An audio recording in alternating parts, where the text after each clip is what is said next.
ప్రజల్లో నుంచి వచ్చిన పార్టీయే వైఎస్ఆర్ కాంగ్రెస్ పార్టీ. వైఎస్ఆర్ 16వ ఆవిర్భావ దినోత్సవాన్ని ఘనంగా చేసిన కోవూరు నాయకులు. కూటమి ప్రభుత్వంలో సంక్షేమం లేదు. వైఎస్ఆర్ కాంగ్రెస్ పార్టీ 16వ ఆవిర్భావ దినోత్సవం సందర్భంగా కోవూరు మైథిలి సెంటర్ దగ్గర ఉన్న దివంగత ముఖ్యమంత్రి డాక్టర్ వైఎస్ రాజశేఖర రెడ్డి విగ్రహానికి పూలమాలలు వేసి నివాళులు అర్పించిన వైసీపీ నాయకులు. అనంతరం వారు మాట్లాడుతూ రాజశేఖర రెడ్డి ఆశయాలను కొనసాగించాలనే ఉద్దేశ్యంతో రాజశేఖర రెడ్డి ఒక్క అడుగు ముందుకేస్తే వైఎస్ జగన్మోహన్ రెడ్డి ప్రజలకు 2 అడుగులు ముందుకు వేసి ప్రజలకు పరిపాలన అందించాలని ఉద్దేశ్యంతో వైఎస్ జగన్మోహన్ రెడ్డి వైఎస్ఆర్ కాంగ్రెస్ పార్టీని స్థాపించటం జరిగింది. ఆయన పార్టీని స్థాపించిన తరువాత అనేక కష్టాలు పడటం జరిగింది. ఆ కష్టాల్లోనే అధిగమించి 2019లో విజయఢంకా మోగించి ప్రజలకు సంక్షేమ పథకాలు అందించిన ఘనత జగన్మోహన్ రెడ్డికే దక్కుతుంది. ఈ కోటను ప్రభుత్వం అధికారంలోకి వచ్చి 2 సంవత్సరాలు అవుతుంటే ఒక్క పెన్షన్ కానీ, రేషన్ కార్డు కానీ, ఒక్క ఇల్లు పట్టా కానీ ఇచ్చినట్టే లేదు. ప్రజల కోసం వైఎస్ఆర్ పార్టీ ఎప్పుడూ అండదండగా ఉంటుందని, మన పార్టీ పోరాటంలో వచ్చిన పార్టీ ప్రజల గుండెల్లో స్థిరస్థాయిగా ఉండే పార్టీ మనదని తెలియచేశారు. ఈ కార్యక్రమంలో వైసీపీ జిల్లా ఉపాధ్యక్షులు పచ్చిపాల రాధాకృష్ణారెడ్డి, జిల్లా రైతు విభాగ అధ్యక్షులు శివుని నరసింహుల్ రెడ్డి, కోవూరు మండల అధ్యక్షులు అత్తిపల్లి అనూప్ రెడ్డి, జెడ్పీటీసీ కవరగిరి శ్రీలత, జిల్లా ప్రధాన కార్యదర్శి రామిరెడ్డి మల్లికార్జున్ రెడ్డి, గంగవరం ఎడం సర్పంచ్ లక్ష్మీకుమారి, హరిప్రసాద్ రెడ్డి, గాజుల మల్లికార్జునరావు, వైసీపీ నాయకులు తురక భాస్కర్, గున్నం జనార్దన్, తోడేటి మహేష్, కవరగిరి ప్రసాద్, సరాబు వెంకట సుధీర్ కుమార్, జ్యోతి, ప్రమీలమ్మ, వైఎస్ఆర్ కాంగ్రెస్ పార్టీ కుటుంబ సభ్యులు తదితరులు పాల్గొన్నారు. ఆవిర్భావం అయిన తర్వాత 16వ ఏట అడుగు పెట్టడం జరిగింది. వైఎస్ జగన్మోహన్ రెడ్డి గారు పార్టీని రాజశేఖర రెడ్డి గారి ఆశయాలను కొనసాగించాలని, రాజశేఖర రెడ్డి గారు ఒక అడుగు ముందుకేస్తే ప్రజలకు నేను 2 అడుగులు ముందేసి పరిపాలన అందించాలనే ఉద్దేశంతో పార్టీని నిర్మించడం. పార్టీని పెట్టిన తర్వాత అనేక కష్టాలు జగన్మోహన్ రెడ్డి గారు పడడం జరిగింది. కల్లారా చూసాం. 16 నెలలు జైల్లో పెడితే ఆనాటి దేశ ప్రధాని శాసించే టైగర్ సోనియా గాంధీతోనే ఢీకొని 2019లో అధికారం చేపట్టడం జరిగింది. అధికారం చేపట్టిన తర్వాత నుంచి ఎన్ని సంక్షేమ కార్యక్రమాలు, ఎన్ని అభివృద్ధి పనులు చేశాడో ఆంధ్రప్రదేశ్ ప్రజలందరూ కల్లారా చూడడం కూడా జరిగింది. 2 సంవత్సరాలు కరోనా వచ్చి పరిపాలన కొనసాగించలేకపోతే కేవలం అధికారం 3 సంవత్సరాలలోనే అనేక సంక్షేమ కార్యక్రమాలు, అనేక అభివృద్ధి పనులు చేయడం జరిగింది. ఈ విధంగా చెప్పుకుంటూ పోతే అనేక సంక్షేమ కార్యక్రమాలు ప్రతి నెల, ఇందాక లక్ష్మక్క చెప్పినట్టు ప్రతి నెల అనేక సంక్షేమ కార్యక్రమాల్లో ఆడవారికైతే ఏమి, ప్రతి ఒక్క విద్యార్థులకైతే ఏమి, ఆరోగ్యశ్రీ అయితే ఏమి, ఇలా చెప్పుకుంటూ పోతే అనేకం జగన్మోహన్ రెడ్డి గారు ఇవ్వడం జరిగింది. అభివృద్ధి విషయంలోకి వస్తే ఫిషింగ్ హార్బర్స్ అయితే ఏమి, పోర్ట్లు అయితే ఏమి, మెడికల్ కాలేజీలు అయితే ఏమి, అనేక డ్యామ్స్ అయితే ఏమి, మన నెల్లూరు జిల్లా విషయానికి వస్తే సంగం డ్యామ్ అయితే ఏమి, నెల్లూరు బ్యారేజ్ అయితే ఏమి, ఇలా చెప్పుకుంటూ పోతే అనేకం సంక్షేమ కార్యక్రమాలు రాష్ట్ర అభివృద్ధి కోసం జగన్మోహన్ రెడ్డి గారు చేయడం జరిగింది. ఈరోజు పరిపాలన చూస్తూ ఉంటే వచ్చి 2 సంవత్సరాలు అవుతుంటే ఒక్క పెన్షన్ ఇచ్చిన పాపానికి పోలా, ఒక్క రేషన్ కార్డు ఇచ్చిన పాపానికి పోలా, ఒక్క ఇళ్ల పట్టా ఇచ్చిన పాపానికి పోలా, ఒక్క ఆరోగ్యశ్రీ కింద ఒక్కరికి కూడా చూపించిన పాపానికి పోలా. ఈరోజు అనేక మంది రోగులు ఎంత ఇబ్బంది పడుతున్నారో మీరు కల్లారా చూస్తూ ఉన్నారు. ఆరోగ్యశ్రీ అని చెప్పి హాస్పిటల్కి పోతే ఈరోజు ఏ హాస్పిటల్లో ఆరోగ్యశ్రీ చూపించే పరిస్థితిలో లేదు.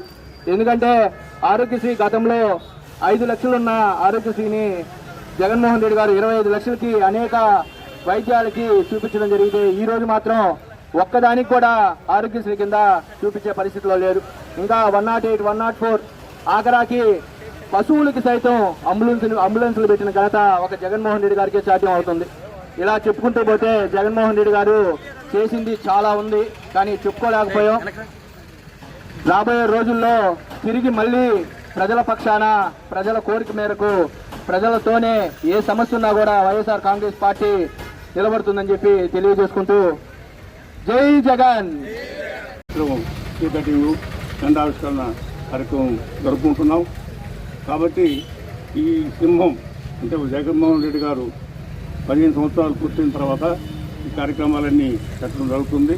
ఎందుకంటే జగన్మోహన్ రెడ్డి గారు ఒక సింహం. ఎందుకంటే పార్టీ సింగిల్గా పెట్టాడు, సింగిల్గా ఎలక్షన్లో పోయాడు. ఫస్ట్ 56 సీట్లు వచ్చాయి, తర్వాత 151 సీట్లు వచ్చాయి. కొన్ని అనివార్య కారణాలలో ఓడిపోయాం. అంతేగాని 67 వచ్చాయి, తర్వాత 151 వచ్చాయి. రెండోసారి ఖచ్చితంగా మేము అధికారులకు రావాల్సి ఉంది. కొన్ని కారణాల వల్ల ఓడిపోయాము, మీరు అందరూ తెలిసిందే. ఇప్పటికీ చంద్రబాబు నాయుడు గవర్నమెంట్ వచ్చి 21 నెలలు అయింది. 21 నెలల్లో కూడా చింత కొంత చేసింది లేబర్కి, అంటే చిన్నకారు వాళ్ళకి ఎవరు కూడా సుఖసంతోషాలతో లేరు. ఆ జగన్మోహన్ రెడ్డి గారు ఉన్నప్పుడు ప్రతి ఇంటికి ఒక పథకం, ప్రతి ఇంట్లో ప్రతి నెల ఒకటి ఆటో కానీ, లాండ్రీ కానీ, కుట్టు మిషన్ కానీ ఏవో పథకం ద్వారా డబ్బులు వచ్చాయి. అందరూ కూడా సుఖంగా బతికేవాళ్ళు. ఈరోజు 21 నెల వచ్చి అవి కూడా చంద్రబాబు నాయుడు కూటమి ప్రభుత్వం వచ్చి 3,30,000 కోట్లు అప్పు చేశారు. 36,000 కోట్లు, 3,36,000 కోట్లు అప్పు చేసి ఏది కూడా ఒక పథకం కూడా ప్రజలకు ఇచ్చిన పాపాలు పోలేదు. ప్రజలు ఈ రోజు అంతా మా పక్కన చెప్పుకుంటారు కానీ ప్రజలు ఎవరు వాళ్ళు పట్టలేరు. కాకపోతే వాళ్ళు ఎవరన్నా మా తోటి కానీ వస్తే, అంటే వైఎస్ఆర్ పార్టీ కార్యక్రమాలకు వస్తే పెన్షన్ తీసేస్తాం, రేషన్ కార్డు తీసేస్తాం, భయపెట్టి చేసుకుంటున్నాం తప్ప ఎవరు కూడా సుఖంగా లేరు. ఖచ్చితంగా మళ్ళీ సింహం 2029 ఎలక్షన్లో మళ్ళీ సింగిల్గానే పోటీ చేసి మళ్ళీ అధికారంలోకి వస్తాం.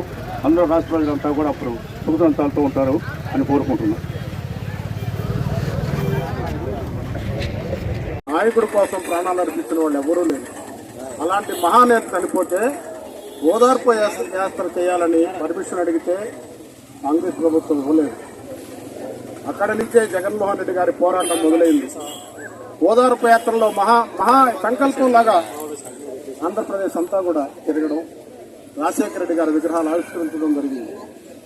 ఆ తర్వాత వచ్చిన ఎలక్షన్స్లో 14 ఎలక్షన్స్లో పాదయాత్ర దాదాపు దగ్గరగా వచ్చింది ప్రభుత్వం.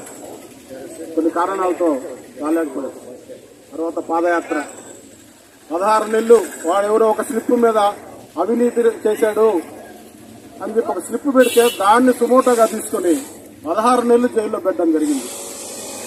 16 నెలలు జైల్లో ఉండి ఒక సింహంలాగా బయటకు వచ్చాడు. అక్కడ నుంచి మీరు చూశారు 19 ఎలక్షన్లో 151 సీట్లు మహాప్రవాహం. నిజంగా మనం ఎవరు అసలు నవరత్నాలు అని చెప్పి ప్రకటించాడు. నవరత్నాలు 3 నవరత్నాలు అంటే 3, 9, 27 పథకాలు రకరకాలుగా ప్రజలకు ప్రతి నెల ఏదో ఒక విధంగా ప్రతి కమ్యూనిటీకి వచ్చే విధంగా చేశాడు. డైరెక్ట్గా వాళ్ళని గోబిల్లోకి పోయేటట్టు.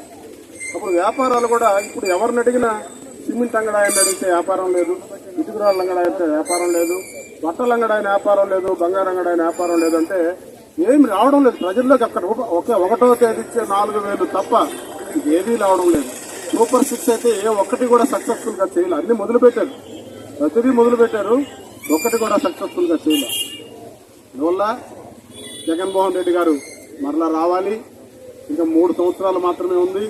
3 సంవత్సరాల్లో అంటే మనమేమి తిరగబడలే. ఇంకా వాళ్ళు చేసే తప్పుల మీద తప్పులు చేస్తూ ఉన్నారు.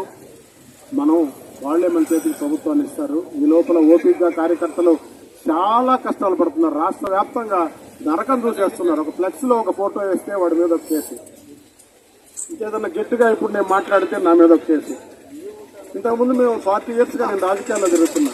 ఎలక్షన్ అయిపోయిన సాయంకాలం వాళ్ళు మేమందరం కలిసి మా జగనన్న వైఎస్ఆర్ కాంగ్రెస్ పార్టీ నాయకులకు, కార్యకర్తలకు, నియోజకవర్గమే కాకుండా ఆంధ్రప్రదేశ్ మొత్తం నాయకులకు అందరికీ శుభాకాంక్షలు తెలియజేస్తున్నాను.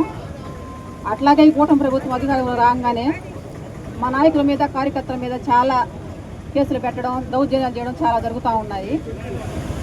ప్రజలకు చేయాల్సిన మర్చిపోయి ప్రజలకు ఏమి ఇవ్వాలి అవి ఇవ్వకుండా ఎవరన్నా నాయకులు, వైఎస్ఆర్ కాంగ్రెస్ పార్టీ నాయకులు ఏమైనా అన్యాయం జరిగినప్పుడు అడిగితే వాళ్ళ మీద కేసులు పెట్టడం, దౌర్జన్యం చేయడం జరుగుతూ ఉంది. ఇవన్నిటినీ చూస్తూ మా జగనన్న గమ్ముగా చూస్తూ ఎందుకున్నాడంటే ఈ 3 సంవత్సరాలు ఓటుగా ఉండండి, నీ 3 సంవత్సరాలు అవ్వగానే మన పార్టీ అధికారంలోకి వస్తుంది. వాళ్ళు చేస్తున్న దానికి ప్రతి చర్యగా 2 వింతలుగా మనం చేసి చూపిద్దామని ఓపికగా ఎదురు చూస్తున్నారు. నాకు ఈ అవకాశం ఇచ్చిన పెద్దలందరికీ కృతజ్ఞతలు.